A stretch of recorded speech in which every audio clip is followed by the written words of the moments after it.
Hello, this is Joe Spencer, Director of Financial Aid here at Terra State Community College. I'd like to thank you for taking the time to review these updates. I'll be presenting some major changes that are occurring in financial aid, and these are going to cover areas that you should be aware of for the summer 2012 term and the 2012-2013 academic year. This year, financial aid has done something new. We have sent out estimated summer award letters. These have been sent out to student email accounts. You'll want to go ahead and check that. It's basically a very general overview of some of the types of aid that you'll be able to receive based on certain assumptions that you'll be attending the whole summer term, that you'll be attending full-time. And this will help you decide or help students decide whether they want to sign up for summer classes. Once you do sign up for classes, financial aid will then calculate your actual award. And if you go less than full-time or take a mini session, then there will be some difference between what you actually get and what you'll see in the estimated summer awards. For those students that are coming in new to summer term, we do like to let everyone know that the summer term is part of the 2011-2012 award year. So when you go on to complete your FAFSA, make sure that you have the right tab selected for 11 and 12. Now that we're coming close to fall 2012, the default for the Department of Ed will be the 12-13 tab. So make sure you submit the correct FAFSA for the summer term. Another question we always get, and we just want to be clear about this, that for summer, full-time is considered 12 credit hours. It's the same as fall and spring. For the 12-13 academic year, the 12-13 FAFSA is now available. It's at fafsa.ed.gov. We always recommend that students collect their tax income information from their tax forms. They have any documentation they can get for untaxed information.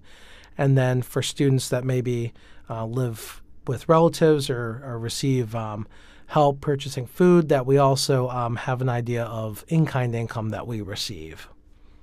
New to the 2012-2013 FAFSA, well, not necessarily new, they had this in 11-12, but what we're suggesting for the 12-13 year is the IRS data retrieval. New to the verification process is that students that use this tool will no longer be required to turn in their tax forms. The IRS data retrieval is a way that students can, on the FAFSA, go ahead, select that they would pull the information straight from the IRS database. For students that have submitted 2011 taxes electronically, there's a 2-week time period between when you submit and when you can use the IRS data retrieval tool. For those people doing the paper forms and submitting that via the mail, there's an 8-week turnaround. And we have also received information that if any student owes money in taxes, there's also a delay that way. If you cannot use the IRS data retrieval tool when you're completing the FAFSA because you haven't met those timelines, we always recommend going on, filling out the FAFSA as soon as possible, and then going back at a later date to make changes to a process FAFSA and then using the IRS data retrieval at that time. This will save a lot of time up front if you're selected for verification because you will have less forms to turn in. We also would like people to know that scholarship applications are available through the student portal under My Forms. We have a priority deadline of April 1st. This will make sure that you get priority consideration for our different scholarship funds. So we highly recommend that you go onto your student portal or advise students to go to the student portal before this deadline to submit that paper or to submit that electronic form. Students that submit after that date, we will be accepting, and they will be considered if there are still funds remaining available. There are many new changes to the 12-13 financial aid rules. One such area is eligibility. Starting July 1st, 2012, you need to have completed a high school diploma, GED, or have completed homeschooling to be eligible for financial aid. Currently, you can take an ability to benefits test, or you can have transferred in credit hours from another institution, But because of changes in the federal regulations, starting July 1st, for any new students enrolling at that time, you will have needed to complete one of those to be eligible for financial aid. Another eligibility change has to deal with the Pell Grant. President Obama had recently signed into law basically a new limitation for the Pell Grant. This limits people to 6 years of full-time Pell Grant. And this means that starting with the 12-13 award year, students that may have been eligible in prior years, if they're past that limit, will no longer be eligible for Pell Grant at that time. Department of Ed will be sending out emails to students between the months of April and July.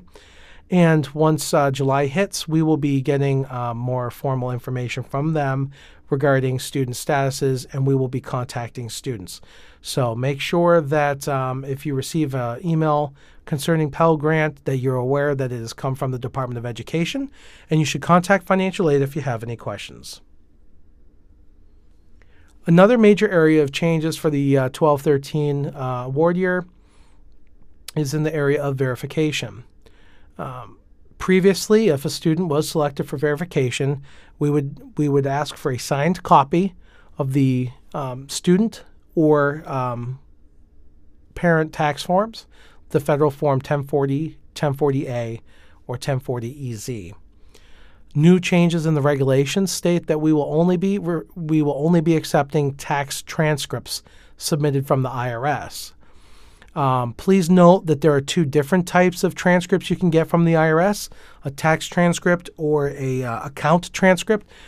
Financial aid will need a tax transcript if you are selected for verification. And this does not require a signature since it is a formal document straight from the IRS. In addition, the Department of Education has changed regulations on receiving verification for people that receive food stamp help and for people that make payments of child support. Previously, we required no type of documentation if you were a food stamp recipient. If you select that you receive food stamps on the FAFSA, we are going to be forced to require that students go to Ohio Job and Family Services to obtain some documentation that they receive this benefit. Prior to this 12-13 academic year, we only required people who received payment of child support to submit documentation for how much they've received. The Department of Education is now requiring that we collect similar information for people that make payments for child support. This information is also available at Ohio Job and Family Services.